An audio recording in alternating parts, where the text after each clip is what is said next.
Employers always want to know if they can eliminate employee expenses and just hire independent contractors. Unfortunately, the answer is no. The Fair Labor Standards Act determines whether a worker is an employee or an independent contractor. Look, I get it. Employees are expensive. They cost you wages, benefits, overtime, payroll taxes. All of that eats into your bottom line. It would be easier to just hire independent contractors. After all, you don't have to pay them overtime wages or benefits, and they're responsible for their own taxes.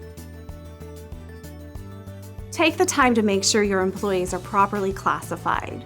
And if in doubt, consult with counsel. Business owners are often tempted to classify all of their employees as exempt and pay them a salary. The Fair Labor Standards Act has specific tests that apply to determine whether an employee is exempt or non-exempt. All of these requirements must be met before an employee can be properly classified as exempt. If an employee does not meet these requirements, then they're non-exempt and must be paid overtime wages for all overtime hours worked. If you exempt an employee from overtime wages when they should have been paid them, they can sue you. The cost for you as an employer can be in the form of back wages, penalties, and back taxes. The Fair Labor Standards Act requires employers to keep time records. A time record should be an accurate reflection of hours worked by each individual employee. It makes no difference if your employees are not authorized to work in excess of 40 hours. If they work the time, you have to pay it.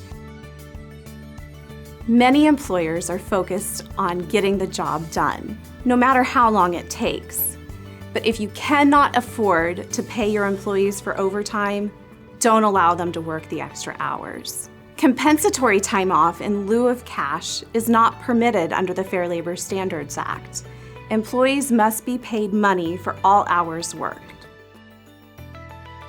Sometimes clients come to me and they say, "Michelle, I've already violated one of these wage and hour laws. What do I do?" Well, it's not too late. If you've misclassified an employee, reclassify them. If you've failed to pay an employee for overtime, pay them back wages now and correct your error. And if you haven't been recording time, start now. It's not too late to get your business back on track.